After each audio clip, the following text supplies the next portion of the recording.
আসসালামু আলাইকুম রহমতুল্লাহি ওবারাকাতু।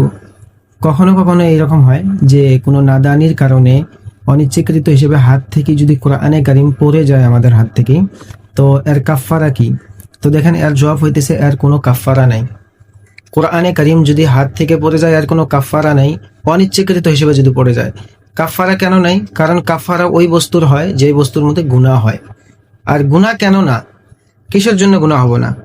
দেখেন, হাদিসের মধ্যে আল্লাহ রসুল সাল্লাল্লাহু আলাইহি সাল্লাতু ওয়াসাল্লাম বলেন, রুফিআ আন উম্মতি আল খাতাউ ওয়ান নিসিয়ানু ওয়া মাস্তুকরিহু আলাই, যে আমার উম্মত থেকে তিনটা বস্তুকে আল্লাহ পাক তুলিয়া নিয়েছে।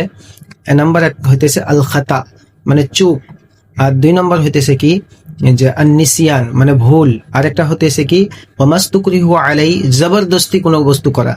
যদি কোনো জবরদস্তি করা হয় তো ওইটার মধ্যে কোনো গুনাহ হবে না। তো এই তিনটা বস্তু, একটা আছে খাতা, একটা আছে নিসিয়ান, আর একটা হইতেছে জবরদস্তি। এই তিনটা বস্তুর মধ্যে কোনো গুনাহ হবে না। খাতা কি বস্তু? খাতা হইতেছে যে, ধরে নেন আপনি এক্সাম্পল, আপনি মানে একটা বাঘকে শিকারি কি করতেছে, বাঘকে গুলি মারতেছে, বাঘকে রেম করি গুলি মারতেছে, কিন্তু গুলি মারছে বাঘকে, কিন্তু লাগছে যা দেখে একটা মানুষকে লাগছে। তো এই কারণে এর কোনো গুনাহ হবে না। দ্বিতীয় হইতেছে কি আর নিসিয়ান, ভুল। দেখেন, ভুলের আবার দুই প্রকার। কোনো কোনো সময় কি হয়, ভুলের কারণে কোনো ইবাদত ভেঙে যায়, ইবাদত নষ্ট হয়ে যায়। আবার ভুলের কারণে কোনো কোনো ইবাদত মানে কি হয় না, ভেঙে যায় না, কিন্তু গুনাহ কোনোটার মধ্যেও হয় না। যেরকম দেখেন, ভুলতে কোনো এক ব্যক্তি নামাজ পড়তেছে, আরেকজন মানুষ আসে কি করছে, ও সালাম করছে, ও ভুলে বসতে ওই সালামের জবাব দিছে, তার নামাজ চলে যাব, নামাজ ভেঙে যাব, কিন্তু তার কোনো গুনাহ হবে না। তৃতীয়ত হইতেছে যে এরকম কোনো ব্যক্তি যদি রোজা থাকে, আর রোজার হালাতের মধ্যে যদি ভুলে বসতে যদি কোনো কিছু খায়া নেয় কিংবা তো পান করি নেয়, তাহলে তার রোজা রোজা ভাঙবো না, আর গুনাও কোনো হবো না। আর তৃতীয় নম্বর বস্তুটা হতেছে কি যে জবরদস্তি। দেখেন, একটা বস্তু বুঝলেন, আল্লাহ পাক মুবাহ বস্তু যতগুলো আছে, মুবাহ বস্তুর মধ্যে সব থেকে নাপছন্দ করেন তালাককে। ধরে নেন এক ব্যক্তিকে তিনজন চারজন মানুষ জবরদস্তি করি কইতেছে তুই তোর স্ত্রীকে তালাক দে, জবরদস্তি করি কইতেছে তালাক দাও, নাহলে তোমার মাজি দিব আর কি।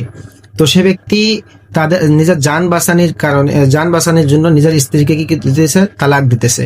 তো এই তালাক দেওয়ার কারণে তালাক তো হয়ে যাইব, তার স্ত্রী মুতাল্লাকা হয়ে যাইব, তালাক তো হয়ে যাইব, কিন্তু তার কোনো গুনাহ হবে না, তো এই তিনটা বস্তুর কারণে গুনাহ হয় না আর কি। তো যদি এগুলো বস্তুর মধ্যে কোনো গুনাহ না হয়, তাহলে কোরআনে কারিম যদি অনিচ্ছাকৃত হিসেবে ভুলেতে কিংবা তো খাতা মানে চুক হয়ে যদি হাত থেকে পড়ে যায়, এর মধ্যে কি এরকম করে গুনাহ হবো? আর গুনাহ যদি নাই, তাহলে তো এর কোনো কাফফারা দেওয়ার কোনো প্রয়োজন নেই। আমাদের এই জায়গার মধ্যে প্রচলিত, যদি কোরআনে কারিম হাত থেকে পড়ে যায়, তাহলে লবণ কাফফারার মধ্যে দেওয়া লাগবে। দেখুন, এরকম কোনো কথা না।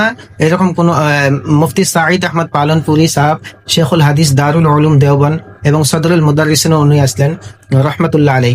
তো বর্তমানে উনি নাই, উনার একটা কিতাব আছে ইলমি খুতবাতের মধ্যে ইনি এই কথাটা লিখেছেন যে কোরআনে কারিম যদি অনিচ্ছাকৃত হিসেবে ভুল কিংবা চুকে যদি হাত থেকে পড়ে যায়, তাহলে এর কোনো কাফফারা দেওয়া লাগবে না।